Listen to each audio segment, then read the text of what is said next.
సాక్ష్యం లేనట్టుగా మరి ఉంటున్నది. సరే, ఏదైనా ఉండి కూడా మరి వాక్యంలోకి మనం వెళ్దాం.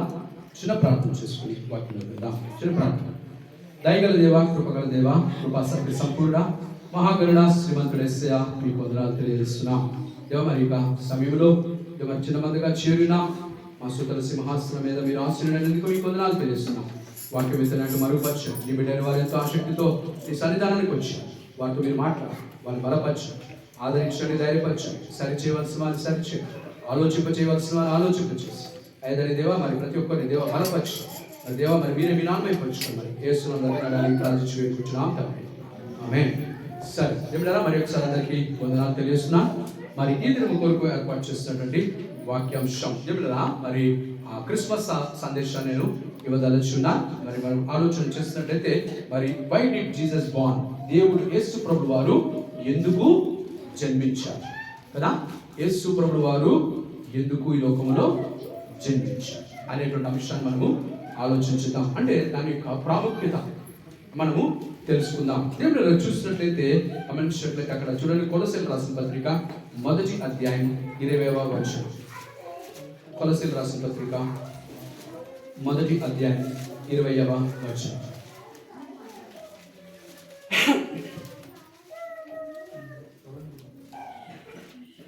చదవమ్మా. సంధి చేసి ఆయన ద్వారా సమస్తమును, అవి భూలోకమందున్నైనను పరలోకమందున్నవైనను వాటన్నిటిని ఆయన ద్వారా తమతో సమాధాన పరుచుకొనవలెననియు తండ్రి అభిష్టమాయను. మరియు గతకాలమందు దేవునికి దూరస్తులను మీ దుష్క్రియల వలన మీ మనసులో విరోధ భావము గలవారునై యుండిన మిమ్ములను కూడా తన సన్నిధిని పరిశుద్ధులుగాను నిర్దోషులుగాను నిరపరాధులుగాను నిలవబెట్టుటకు ఆయన మాంసయుక్తమైన దేహమందు మరణము వలన ఇప్పుడు మిమ్ములను సమాధాన పరిచెను. దేవుడు ఇక్కడ తెలియజేస్తున్న విషయం ఏంటంటే, ప్రాముఖ్యంగా మనం గమనిస్తే దేవుడు అక్కడ గమనించినట్లయితే దేవుడు తిరిగి మానవులైన మనలను తన చెంతకు చేర్చుకోవాలి. అక్కడ తెలియజేస్తున్న to bring back the whole universe back to himself అనేటువంటి మాట మనం అక్కడ చూస్తున్నాం. తిరిగి మానవులైన మనలందరినీ కూడా తిరిగి తన దగ్గరకు చేర్చుకోవాలి, తిరిగి తనవారుగా చేసుకోవాలి, తిరిగి తన సొత్తుగా తాను మలుచుకోవాలని దేవుడు యేసు ప్రభువు వారి లోకంలో జన్మించినట్టుగా మనము చూస్తున్నాం. అయితే మనం ఆయన వారుగా కాకుండా ఎందుకు పోయాము? ఆయన వారుగా మనం కాకుండా ఎందుకు పోయామంటే, మానవులుగా మనం ఈ లోకమును జీవిస్తూ మన ఇష్టానుసారమైన జీవితాలు జీవించడానికి ఇష్టపడ్డాం. దేవుని యొక్క అనిమలన మరి ఇశ్రాయేలీయులైనటువంటి వారి విషయంలో గమనిస్తే అక్కడ ఒక సందర్భం మనం చూస్తాం. అక్కడ సమూయేలు కూడా అంటాడు, అయ్యా ఇశ్రాయేలీయులైన వారు ఒక రాజు కావాలని కోరుకుంటున్నారు. ఇశ్రాయేలీయులైన వారు ఒక రాజు కావాలని కోరుకుంటున్నప్పుడు యేసు ప్రభు వారు ఏమన్నారు? అక్కడ ఉన్నటువంటి మరి తండ్రి యెహోవా దేవుడు ఏమన్నారంటే, అయ్యా వారు నన్నే తిరస్కరించారు, వారు దేవుడిగా నన్నే తిరస్కరించారు, కాబట్టి నేను వారికి దేవుడిగా ఉండటానికి కానీ, వారికి రాజుగా ఉండటానికి కానీ, వారి మీద పరిపాలన చేయడానికి కానీ వారు నన్ను ఇష్టపడటం లేదు. వారు భూలోక సంబంధమైన ఒక రాజును కావాలని వారు కోరుకుంటున్నారు. అంటే ఏమిటా, మనుష్యుడు దేవుణ్ణి పక్కకు పెట్టాలి అనుకుంటున్నాడు. లోకరీతిగా లోక సంబంధమైనటువంటి ఆలోచనలు కలిగి లోకస్తులు ఎలా జీవిస్తున్నారో అలాగ మాకు కూడా జీవం కావాలి, అలాంటి జీవితాలు మేము జీవించాలి అని ఎప్పుడైతే మానవుడు తలంచాడో అప్పుడు దేవుడు అంటున్నాడు, వారు నన్ను తిరస్కరించారు. అంటే ఇది మనం గమనించాల్సిన విషయం. అందుకొరికే ఆ విధంగా తిరస్కరించిన ఆ మానవులు ఆ దినం నుంచి రోజు రోజుకి ఏదేమినా దేవుడి నుంచి వారు దూరం అయిపోతూ వచ్చారు. ఎంత దూరం అయిపోతూ వచ్చారంటే, అదే బైబిల్ గ్రంథంలో మనం చూసినట్లయితే ఒకసారి అంటాడు, వారు ఒక తరం ఉన్నదట, అసలు దేవుడు అంటేనే వారికి తెలియనటువంటి ఒక తరము ఉన్నదట. దేవుడు అంటేనే తెలియనటువంటి ఒక తరము ఉన్నది అంటే అక్కడ ఉన్న తల్లిదండ్రులైన వారు దేవుడి గురించి ఏమాత్రం కూడా తన పిల్లలకి చెప్పలేదు.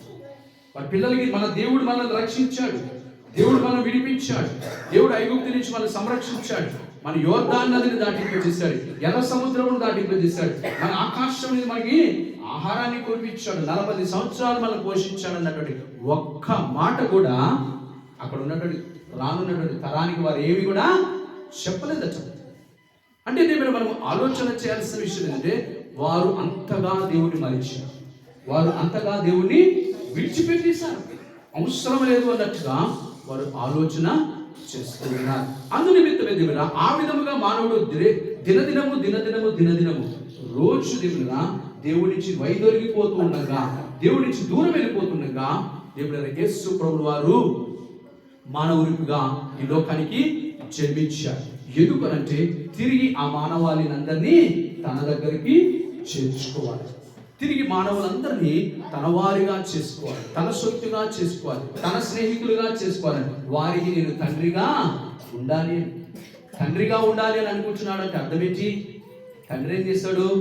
పోషిస్తాడు కదా, సంరక్షిస్తాడు, బాధ్యత కలిగిన వాడై ఉంటాడు. అంటే దేవాది దేవుడే సంరక్షించాలని, బాధ్యత కలిగి ఉండాలని, వారిని కాపాడాలని, భద్రం చేయాలని ఆలోచన దేవుడే కలిగి ఉన్నాడు అనేటువంటి విషయం ఇక్కడ తెలియజేస్తున్నాడు. దేవుడు కాబట్టి మనం గమనించుకోవాల్సిన విషయం చూసినట్లయితే మరి దేవుడు మొట్టమొదటిగా ఎందుకు ఈ లోకానికి వచ్చాడంటే తన వారిగా చేసుకోవడానికి. కాబట్టి చూడండి, 800 కోట్ల మంది లోకంలో మనం ఉంటున్నాం. 800 కోట్ల మందిలో తన వారిగా అయిన వారు ఎంతమంది? ఇప్పుడు సుమారుగా చూస్తే 200 కోట్ల మంది మాత్రమే క్రైస్తవులుగా ఉంటున్నాం. అనగా తన వారిగా మార్చబడినటువంటి జనాంగం ఎంతమంది అంటే 200 కోట్ల మంది. ఇంకా 600 కోట్ల మంది తనవారిగా కాలేదు. ఆలోచించండి. అందునిమిత్తమే వారందరినీ కూడా తన ప్రణాళికలోకి తెచ్చుకోవాలనే ఆలోచనతోటి దేవుడు ఈ లోకంలోకి వచ్చాడు. అందునిమిత్తమే ప్రతి దినము కూడా ఇంకా మన జీవితంలో ఆయుష్ను పొడిగిస్తున్నాడు. ఎందుకంటే తన వారిగా అవటానికి ఒక అవకాశము దేవుడు మనకు ఇస్తున్నాడు అనేటువంటి విషయాన్ని ఇక్కడ తెలుసుకోవాల్సిన వారైనా. రెండవదిగా మనం ఆలోచన చేస్తున్నట్లయితే చూడండి, దేవుడురా 1 తిమోతి రాసిన పత్రిక 1వ అధ్యాయము 15వ వచనం. 1 తిమోతి రాసిన పత్రిక 1వ అధ్యాయము 15వ వచనం. పాపులను రక్షించుటకు క్రీస్తు యేసు లోకమునకు వచ్చెను. యేసు ప్రభువు వారి లోకమునకు ఎందుకు వచ్చారట? పాపులమైనటువంటి వారిని రక్షించుటకు కదా. ఆలోచన, పాపులైనటువంటి వారిని రక్షించుటకు. అయితే ఇప్పుడు మనం గమనించుకోవాల్సినటువంటి విషయం ఏంటంటే మనము పాపులమా కాదా? అందుకొరకు ఒక సందర్భంలో అక్కడ ఉన్నటువంటి పరిసయ్యులు యాజకులతో అంటాడు, అయ్యా నేను పాపులను రక్షించుటకు వచ్చాను కదా. వైద్యుడు ఎవరికి అవసరము? అనారోగ్యంతో ఉన్నవాడికే అవసరం. నీతిమంతుల కొరకు నేను రాలేదు. ఒకవేళ నీవు స్వనీతిమంతుడుగా నువ్వు ఎంచుకున్నట్లయితే నేను నీ కొరకు రాలేదు అని దేవుడు అక్కడ ఖచ్చితంగా తెలియజేస్తున్నాడు. కాబట్టి ఇది మనం ఆలోచన చేయాల్సిన విషయం ఏంటంటే మనం ఎందరైతే నేను పాపం చేశాను అన్నటువంటి ఒక మనస్సాక్షి కలిగి నేను పాపం చేసిన వాడనే అని ఎవరైతే తలస్తారో వారి కొరకే దేవుడు ఏం చేశాడట? ఈ లోకంలోకి వచ్చాడు. వారిని దేవుడు ఆ పాపం నుంచి వారిని విడిపించాలని ఆలోచన కలిగి, ఒక ప్రణాళిక కలిగి ఆయన ఈ లోకంలోకి వచ్చినట్టుగా మనం ఇక్కడ చూస్తున్నాం దేవుడు. కాబట్టి మొట్టమొదటిగా చూస్తే మరి దేవుడు ఎందుకు ఈ లోకంలోకి వచ్చాడంటే అందరినీ తనవారిగా చేసుకోవడం కొరకే ఆయన వచ్చాడు. దేవుడు ఆ విధంగా తనవారిగా చేసుకోవాలంటే మానవుల్లో ఏముంది?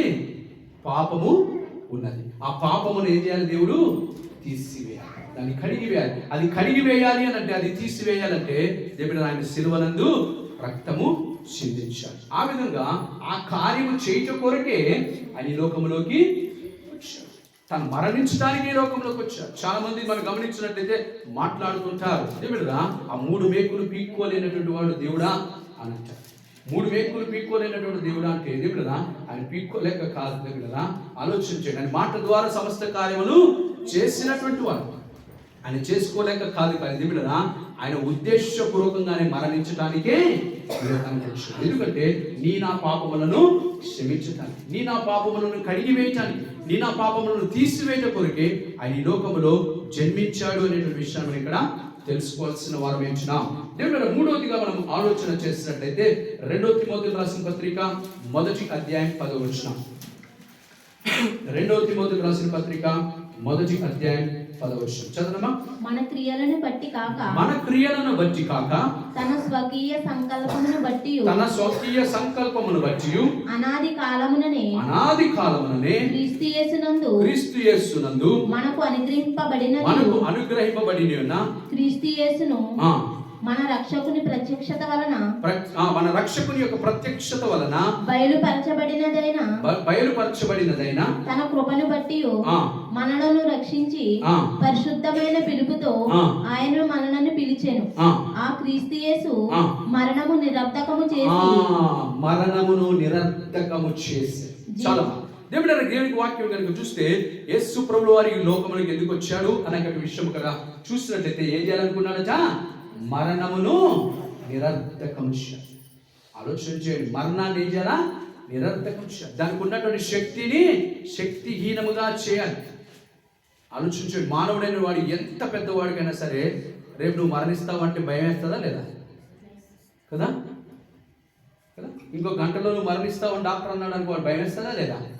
భయం వేస్తుంది. ఆలోచించండి, ఎందుకంటే మనిషికి ఉన్నటువంటి విషయం ఏంటో తెలుసా? అంతవరకు కూడా విర్రవీగినప్పటికీ కూడా, అంతవరకు కూడా డాంబికంగా మాట్లాడినప్పటికీ కూడా, అంతవరకు కూడా గర్వంగా ప్రవర్తించినప్పటికీ కూడా మరణిస్తాడు అనేటువంటి వార్త ఎప్పుడైతే తనకు వినపడుతుందో ఆ వ్యక్తికి భయం వేస్తారు. ఎందుకు భయం వేస్తుందో తెలుసా? అప్పటి వరకు తన జీవితంలో పరలోకము నరకము అనేటువంటి ఆలోచన చేయకుండా ఉన్నటువంటి వాడికి ఏం ఆలోచన వస్తుందో తెలుసా? ఒకవేళ నేను మరణిస్తే అప్పుడు వస్తుంది ఆలోచన. ఇప్పుడు వరకైతే నేను నమ్మలేదు దేవుడు ఉన్నాడని, కానీ దేవుడు లేడని. కానీ దేవుడు ఆలోచించే అప్పుడు ఆ సమయంలో ఆయనకు వచ్చేటువంటి ఆలోచన ఏంటో తెలుసా? ఒకవేళ నేను మరణిస్తే ఎక్కడ ఉంచాను? అదే భయం. ప్రతి ఒక్కరికి భయం ఏంటో తెలుసా? అదే భయం. ఈ లోకంలో ఎంత నీతిగా జీవించినా ప్రతి ఒక్కరు మరణించే సమయానికి భయపడతారు. ఎందుకనంటే వాళ్ళ జీవితంలో ఆ యొక్క ప్రశ్న ఎదురు పడతారు కాబట్టి. ఆ మరణ పడక మీద ప్రశ్న, నాకు ఇవ్వబడిన ఈ జీవితం ఏదైతుందో 70 సంవత్సరాలు 80 సంవత్సరాలు ఈ వయస్సులో, ఈ ఆయుష్లో నేను నీతిగా బ్రతికానా? ఈ యొక్క ఆయుష్లో నేను యథార్థంగా జీవించానా? నాకు ఇవ్వబడినటువంటి ఈ ఆయుష్లో దేవుడిని నేను గణపరిచానా? దేవుడి కొరకు నేను ఏమైనా చేయగలిగానా? కదా, అందరితో నేను మంచిగా ఉండగలిగానా? నా కుటుంబానికి నేను న్యాయము చేయగలిగానా అనే ప్రశ్న ఆ మరణ దినమున ప్రతి ఒక్కరికి వస్తుంది. ప్రతి ఒక్కరికి వస్తుంది. దేవుడు గమనించుకోవాలి. అందుకొరికే ఆలోచించాలి. ఎంత గర్వంగా ప్రవర్తించినప్పటికీ కూడా మరణ భయం ప్రతి ఒక్కరికి ఉంటుంది. అందుకొరికే దేవుడు గమనించినట్లయితే సిమియోను ఈ యొక్క క్రిస్మస్ దినాల్లో చూస్తే ఆయన ఏమంటాడు? నీ దాసుడైన నన్ను నెమ్మదితో పోనిము. ఏమంటాడు? నెమ్మదితో. అంటే అర్థం ఏంటంటే నేను నెమ్మదితో మరణించాలనుకుంటున్నాను. నాకు ఎటువంటి భయం లేకుండా మరణించాను. ఎందుకంటే రక్షణ కార్యం నా జీవితంలో నేను చూశాను. నా దేవుడిని నేను కన్నులారా చూడగలిగాను. ఆయనకి ఇవ్వబడిన ఒక మంచి వాగ్దానం అదే. ఆయనకి ఇవ్వబడిన వాగ్దానం ఏంటో తెలుసా? నువ్వు రక్షకుడిని చూసేంత వరకు నువ్వు మరణించవు అనేటువంటి వాగ్దానం తనకి ఇవ్వబడింది. కాబట్టి ఆ విధంగా ఆ యేసు ప్రభువు అని తన చేతులు ఎత్తుకుని ముద్దాడి అప్పుడు అంటాడు, అయ్యా నీ దాసుడు ఇక నన్ను తీసుకో అంటాడు. ఆలోచన అంటే నెమ్మదితో కూడినటువంటి మరణాన్ని మన జీవితంలో కూడా అడగాలి. దేవుడిని ఒకవేళ మనము ప్రార్థించినప్పుడైతే, ఒకవేళ ప్రార్థించేటువంటి పరిస్థితి కనుక మనకు ఉంటే, దేవుడు మన మరణ దినమునందు మనం దేవుడిని అడగాల్సింది ఏంటంటే నీ దాసుడైన నన్ను నెమ్మదితో తీసుకో. అంటే దేవుడు నెమ్మది అనేటువంటిది ఎందుకు అవసరం అని అంటే, దేవుడు ఆ నెమ్మది ఉన్నప్పుడే మనం పరలోకాన్ని స్వతంత్రించుకోగలుగుతాం అన్న ధైర్యం మనకి ఉంటుంది. పరలోకాన్ని స్వతంత్రించుకుంటామన్న ధైర్యం మనకు అది కలగజేస్తుంది. లేనట్లయితే దేవుడు మన జీవితంలో అది భయాన్ని కలగజేస్తుంది. కాబట్టి అందుకొరకే ప్రతి మానవుడు, ఏ మానవుడైనా సరే తన మరణ దినమున తను భయపడేటువంటి వాడిగా ఉంటాడు. అందుకే ఆ మరణం యొక్క భయాన్ని కొట్టివేయట కొరకే దేవుడు యేసు ప్రభువు వారు ఏం చేశారట? ఈ లోకములోకి వచ్చారు. అందుకొరకే చూడండి, మీకు తెలిసిన విషయం ఇంతకుముందు కూడా తెలియజేశాను. కరోనా టైంలో మా దేవుడు కొంతమంది లోకస్తులైన వారు ఏమన్నారో తెలుసా? క్రైస్తవులైన వారు మీరందరూ ఎలాగైనా చచ్చిపోయిన పరలోకమే వెళ్తారు కాబట్టి మీకు మేము ఆక్సిజన్ సిలిండర్లు పెట్టమన్నారు. అర్థమైందా? చూడండి, డాక్టర్స్ కొంతమంది లేదంటే లోకస్తులు ఏమన్నారట? మీరు చనిపోయినా ఎక్కడికి వెళ్తారు? పరలోకానికి వెళ్తారు. కాబట్టి ఈ సమయాల్లో మీరు చనిపోయినా పర్వాలేదు, మీరు ఎవరికో పరలోకానికి వెళ్తారు. ఇగో వీళ్ళందరూ దేవుడు తెచ్చుకోలేదు కాబట్టి వీళ్ళందరూ నరకానికి వెళ్తారు. కాబట్టి ఇప్పుడు మాకు కొంత సమయం ఉన్న వాళ్ళకి బ్రతికిద్దామన్న ఆలోచన చేశారట. అంటే మీరు మనం గమనించాల్సిన విషయం ఏంటంటే, డాక్టర్లు కూడా ఆలోచన ఏంటి? క్రైస్తవులు ఖచ్చితంగా పరలోకం వెళ్తారు కదా. క్రైస్తవులు ఎక్కడికి వెళ్తారని? ఖచ్చితంగా పరలోకం. మరి క్రైస్తవులని మనకుందా నమ్మకం? అన్యుడైనటువంటి డాక్టర్ ఉంది, క్రైస్తవుడు పరలోకం వెళ్తాడని కదా. క్రైస్తవుడు పరలోకము వెళ్తాడన్న నమ్మకము అన్యుడైనటువంటి వాడికి ఉంది. కానీ మరి మనకు ఆ నమ్మకం ఉందా? ఆ నమ్మకం ఉండాలంటే మనం దేవుడితో సత్సంబంధం కలిగిన వారమే ఉండాలి కదా. సత్సంబంధం కలిగిన వారికి మనం ఉన్నప్పుడు దేవుడా అప్పుడు మనకు ఆ ధైర్యము కలుగుతుంది. కాబట్టి మనం ఆలోచన చేయాల్సినటువంటి విషయం ఏంటంటే ఆ మరణపు ముళ్ళును విరచడానికి దేవుడి లోకంలోనికి వచ్చాడు. ఆయన వచ్చి దేవుడు మనకు ధైర్యమును ఇచ్చాడు. కాబట్టి మనం అందు నిమిత్తమే క్రైస్తవులుగా మనము ఎన్నడూ మరణించడానికి భయపడని అవసరమే లేదు. ఎప్పుడు అనగా దేవుడు పౌలు భక్తుడు అన్నట్టుగా నా మనస్సాక్షి నేటి దినం వరకు ఎలా ఉంది? నిర్మలముగా ఉన్నది. మన మనస్సాక్షి ఎలా ఉంచుకోవాలా? నిర్మలమైనటువంటిదిగా ఉంచుకోవాలి. ఎటువంటి నింద వేసేటువంటిదిగా ఉండకూడదు. నువ్వు ఫలానా తప్పు చేస్తావు అన్నటువంటి నింద మన మనస్సాక్షి మన మీద వేయకుండా ఉండునట్లుగా మనల్ని మనం జాగ్రత్త పరచుకోవాలి, నీతిగా జీవించాలి. అందుకే దేవుడు యోగు కూడా అంటాడు, నేటి దినం వరకు కూడా అదే నా జీవితంలో నేను ఎప్పుడు ఏ తప్పు కూడా చేయలేదు.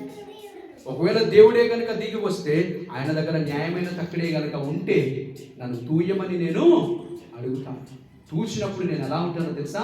నేను బరువుగా ఉంటానే కానీ కొట్టుకుని పోయేటువంటి పొట్టు వలె ఉండను అని దేవుడరా యోగు మాట్లాడుతున్నాడంటే ఆయనకున్న ధైర్యం ఏంటి అసలు కదా. ఎందుకనంటే అంత నీతిగా తను బ్రతికాడు. బైబిల్ గ్రంథంలో దేవుడే స్వయాన తన గురించి రాయించిన మాటలు ఏంటంటే అతడు నింద లేనటువంటి వాడు, యథార్థవంతుడు, దేవుడికి భయపడువాడు, చెడుతనమును అసహించుకునేవాడు. కాబట్టి మనము కూడా అటువంటి జీవితం ఈ లోకంలో జీవించినప్పుడు మనము ఖచ్చితంగా ఆ ధైర్యం కలిగి మనం ఉంటాము అనే విషయం మనం ఇక్కడ తెలుసుకోవాల్సి వారు విన్నాం. ఇంకొక మాట కనుక మనం చూస్తే చూడండి, 1 యోహాను రాసిన పత్రిక 3వ అధ్యాయం 8వ వచనం. 1 యోహాను రాసిన పత్రిక 3వ అధ్యాయం 8వ వచనం. అపవాది మొదటి నుండి పాపము చేయుచుండెను గనుక పాపము చేయువాడు అపవాది సంబంధి అపవాది యొక్క క్రియలను లయపరచుటకై దేవుని కుమారుడు ప్రత్యక్షమాయెను. దేవుని గమనించండి, ఈ లోకంలోకి యేసు ప్రభువు వారు ఎందుకు వచ్చారట? అపవాది క్రియలను లయపరచుటానికి. ఎందుకు వచ్చారట యేసు ప్రభువు వారు? అపవాది క్రియలు. మరి అపవాది చేయించిన క్రియలేంటి? అపవాది మనల్ని మోసపుస్తున్నాయి.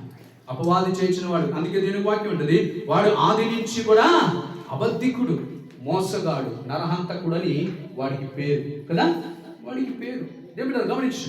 వాడు మోసము చేసేటువంటి వాడు, నరహంతకుడైనటువంటి వాడు, చంపాలని ఆలోచన కదా, ఆత్మలను దొంగిలించాలనేదే వాడి యొక్క ఉద్దేశం. ఆత్మలను దొంగిలించాలి. ఎట్టి పరిస్థితుల్లో ఆ యొక్క ఆత్మ పరలోకానికి వెళ్ళటానికి వీల్లేదనేది వాడి యొక్క ప్రయత్నం.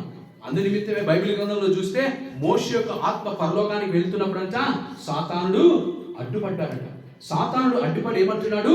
ఈ యొక్క ఆత్మ పరలోకానికి వెళ్ళటానికి వీలు లేదంటాడు. అప్పుడు దేవుడు ఏం చేశాడట?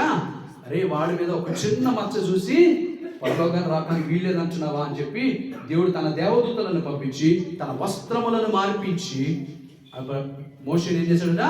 పరలోకంలోకి తీసుకున్నాడు. అలాంటి సందర్భమే యెహోషువ విషయంలో కూడా జరిగినట్టుగా మనము చూస్తున్నాం దేవుడు. కాబట్టి మరి యాజకుడైన యెహోషువ, మరి మోషే దగ్గర ఉన్నటువంటి యెహోషువ కాదు, కానీ ఇతర తర్వాత యాకోబు పత్రికలో ఉన్నటువంటి మరి యాజకుడైనటువంటి యెహోషువ గురించి ఆ మాట రాయబడుతున్నది. అతడు కూడా ఆ విధంగానే పరలోకానికి వెళ్తున్నప్పుడట మరి సాతానుడు అడ్డుపడ్డాడట. అడ్డుపడినప్పుడు దేవుడు తన వస్త్రములను మార్చి దేవుడు తనను పరలోకానికి తీసుకున్నట్టుగా చూస్తాం. అనగా సాతానుడి యొక్క ఉద్దేశం ఎప్పుడు కూడా ఏంటంటే ఒక ఆత్మ పరలోకానికి వెళ్ళటానికి వాడు ఎంత మాత్రం కూడా ఇష్టపడాడు. ఏదో ఒక ప్రయత్నం చేస్తాడు, ఏదో ఒక ప్రయత్నం చేసి, ఏదో ఒక నింద వేసి, ఏదో ఒక విధమైన నేరము వేసి వారిని పరలోకం వెళ్లకుండా చెయ్యాలి అనేటువంటిది వాడి యొక్క ఆలోచన. వాడి ఆలోచన ప్రణాళికనంతటిని దేవుడు ఏం చేయాలనుకుంటున్నాడట? కొట్టివేయటానికి లోకానికి వచ్చాడు. వాడి యొక్క అధికారాన్ని తీసివేయడానికి వచ్చాడు. వాడికి ఉన్నటువంటి ఆలోచనలన్నీ కూడా మరి పక్కకు పెట్టాలనే ఆలోచనతో దేవుడి లోకంలోకి వచ్చాడు. దేవుడికి ఏ మాత్రం కూడా అధికారము ఇవ్వనటువంటి వాడిగా చేస్తూ ఏమైనా మనందరినీ కూడా పరలోకంలో తీసుకోవాలని ఒక ఉద్దేశంతో సాతాను యొక్క ప్రతి క్రియలను లయము చేయట కొరకు యేసు ప్రభువారు ఈ లోకంలోకి వచ్చారనే విషయం మనం ఇక్కడ తెలుసుకోవాల్సిన వారమేనా. కానీ ఏమైనా సాతానుడు అబద్ధికుడు, వాడు మోసగాడు, వాడు దేవుడు నరహంతకుడై ఉంటున్నాడు. ఈ లోకంలో కనపడేటువంటి ప్రతి విధమైన లోక ఆశలు, ఆకర్షణలు ఏవైతున్నావో వాటన్నిటిని మనము విడిచిపెట్టాలి. అందుకే దేవుని వాక్యం ఒక చోట ఏమంటుందంటే, ఈ లోకమును ప్రేమించువాడు దేవుడికి ఏమైనాడట, శత్రువు అయి ఉన్నాడు.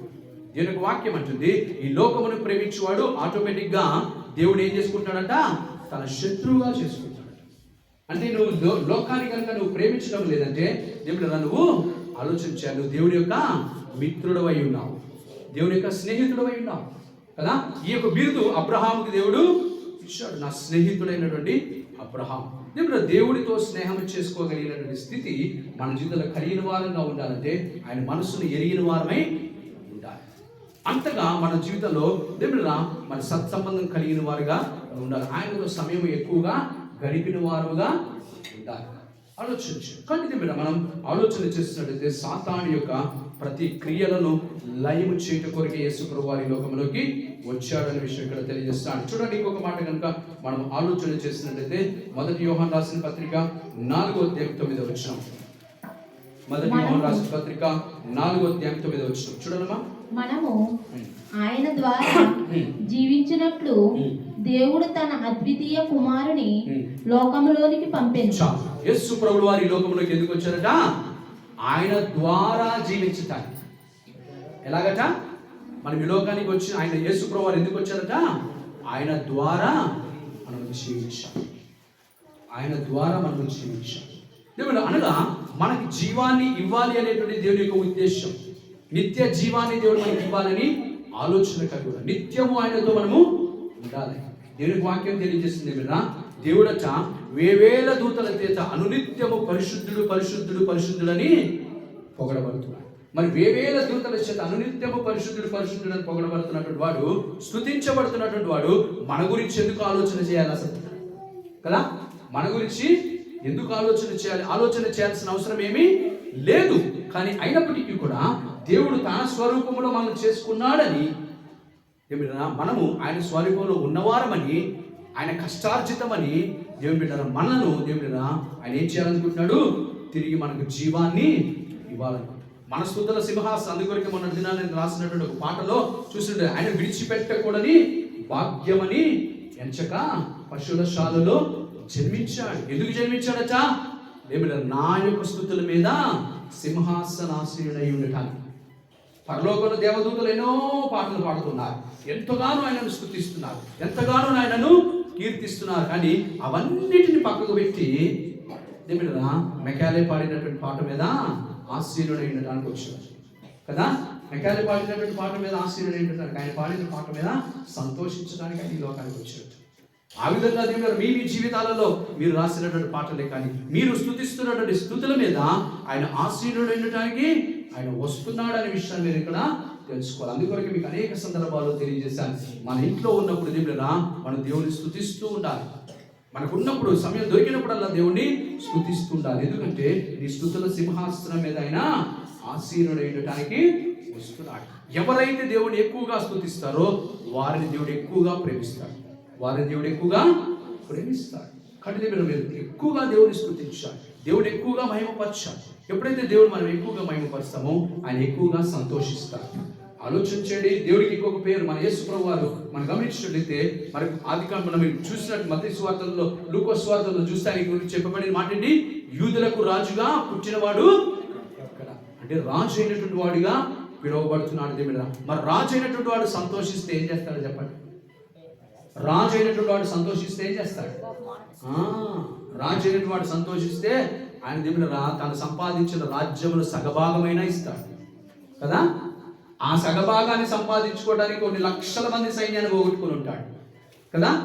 ఆ యొక్క సగభాగాన్ని సంపాదించుకోవడానికి కొన్ని లక్షల మంది సైన్యాన్ని పోగొట్టుకున్నా నువ్వు ఆయనను పొగిడినందుకంట ఆయన సంపాదించినటువంటి దాంట్లో సగభాగము ఇచ్చేస్తాడు.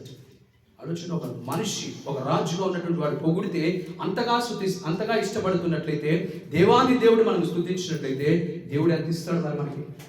ఎంతైనా ఇస్తాడు, ఎంతైనా ఇవ్వగలడు.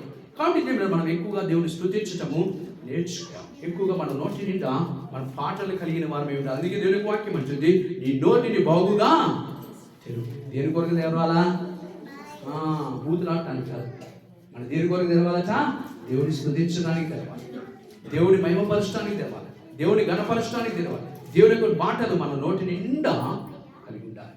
మరి ఎందుకు తెరవాలంటే దేవుడు మన నోటి నిండా నవ్వు కూడా దేవుడు ఇవ్వటానికి తెరవాలి. దేవుడు కాబట్టి మనం ఆలోచించాలి. కాబట్టి ఇక్కడ దేవుడు చూసినట్టే ఆయన మనకు జీవాన్ని ఇవ్వటానికి లోకంలోకి ఆయన వచ్చినట్టుగా మనం ఇక్కడ చూస్తున్నాం. చూడండి, ఇంకొక మాట కనుక మనం చూస్తే యోహాను సువార్త 18:37. యోహాను సువార్త 18:37.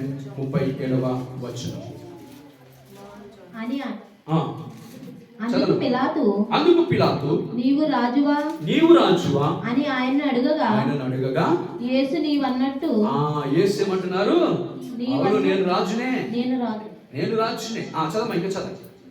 నేను రాజునే సత్యమును గురించి సాక్ష్యమిచ్చుటకు నేను పుట్టితిని. ఎందుకు పుట్టానంటే దేవుడు, కానీ ఇంగ్లీష్లో ఇంకా మంచి మాట ఇచ్చాడు. ఇంగ్లీష్లో మంచి మాట, తెలుగు ట్రాన్స్లేషన్ కంటే ఏమొచ్చాడు? దేవుడు, I was born and come into the world for this one purpose అనేటువంటి మాట. ఈ యొక్క కారణము చేతనే నేను ఈ లోకంలోకి వచ్చాను. వన్ పర్పస్, ఒక్క కారణము చేత, ఈ ఒక్క కారణము చేత నేను ఇక్కడికి వచ్చాను. ఏంటంటే సత్యమును గురించి, to speak about the truth అనే మాట కనపడు. నేను సత్యమును గురించి తెలియజేయటం కొరకే ఈ లోకంలోకి వచ్చాను. నేను జన్మించాను. దేవాది దేవుడు నన్ను పంపిస్తే నేను ఈ లోకానికి వచ్చాను. ఎందుకొరకు వచ్చాడట? సత్యాన్ని తెలియజేయడం.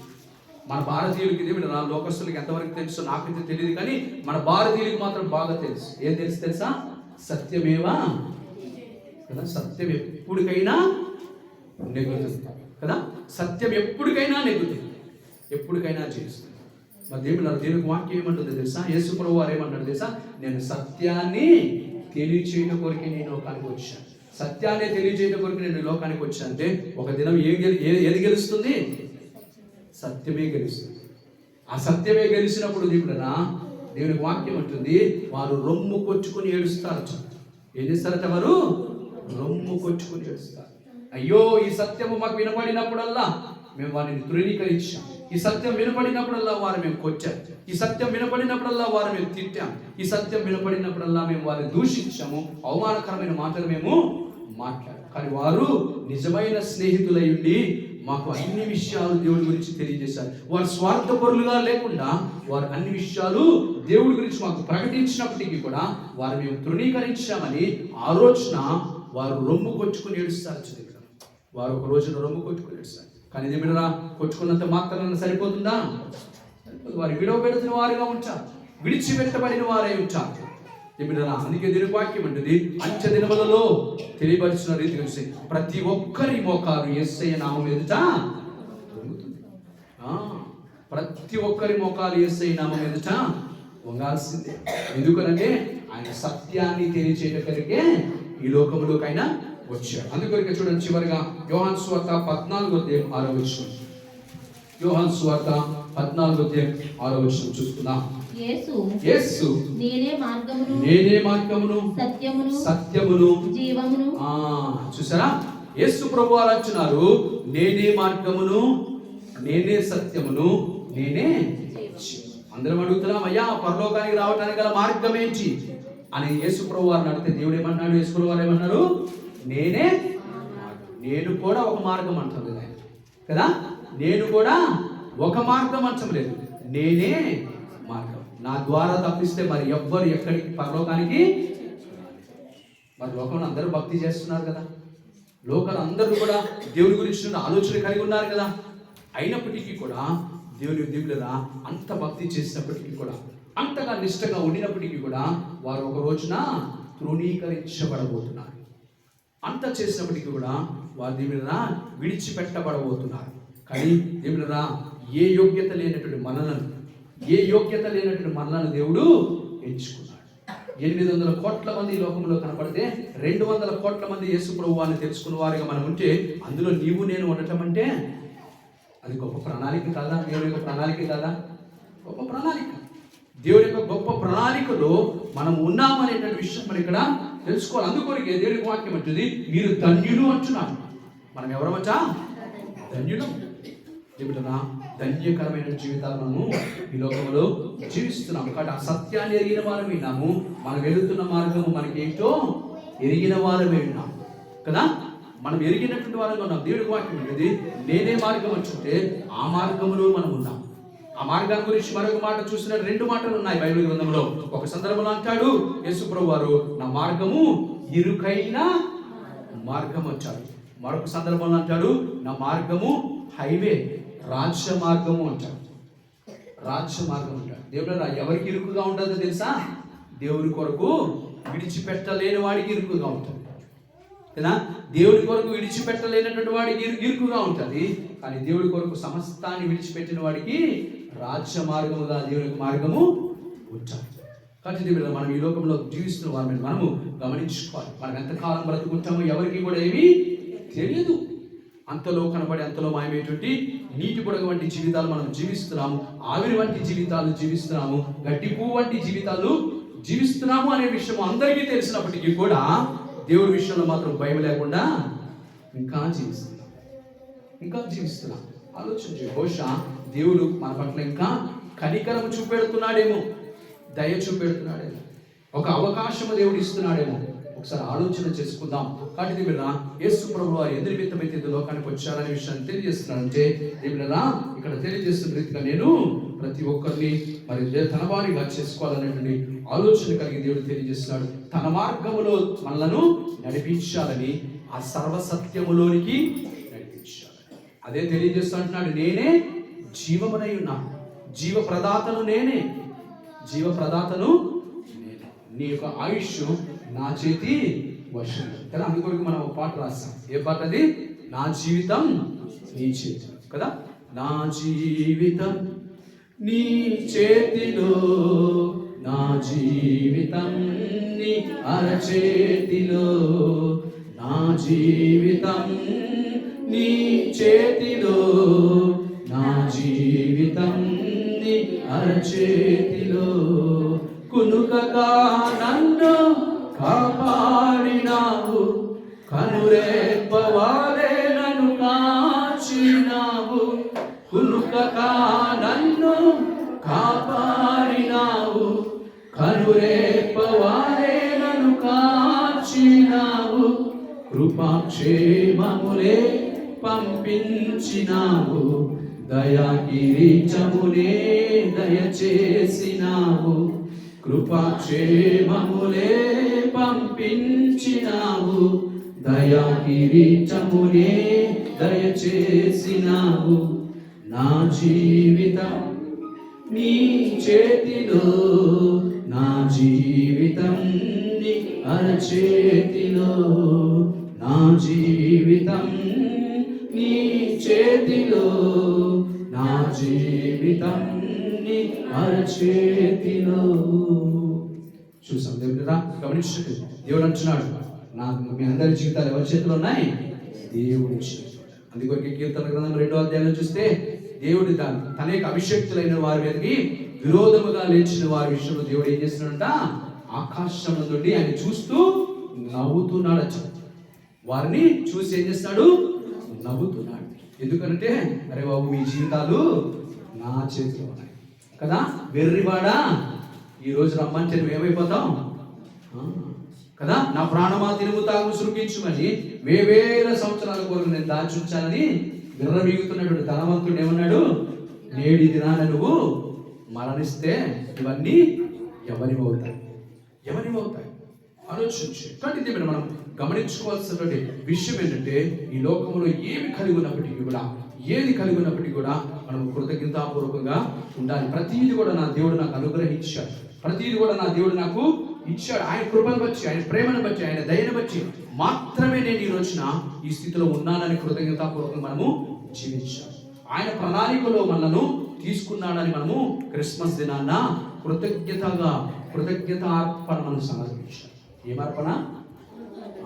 కృతజ్ఞతార్పణ అంటే దేవుడుదా నీ హృదయాన్ని దేవుడికి సమర్పించాలి. అది కృతజ్ఞతగా నువ్వు ఇవ్వగలిగినటువంటి విషయం కదా. నువ్వు ఇవ్వగలిగినటువంటి విషయం ఏంటంటే దేవుడు అది ధనాన్ని కాదు, నీ హృదయాన్ని దేవుడికి ఇవ్వాలి. అది దేవుడికి అతి ప్రాముఖ్యమైనటువంటి. అందుకే విరిగి నలిగిన హృదయము దేవుడికి ఇష్టమైన బలియాగం. దేవుడికి నువ్వు ఇవ్వగలిగినటువంటిది ఏదైనా ఉంది అంటే దేవుడు కోరుకుంటున్నటువంటిది నీ హృదయాన్ని దేవుడు కోరుకుంటున్నాడు. ఒకసారి అందరం అందుకే మీకు ఎన్నో సందర్భాలు కూడా తెలియజేశాను. అనిల్ కుమార్ గారు ఒక సందర్భంలో ఇలాగ తెలియజేశారు.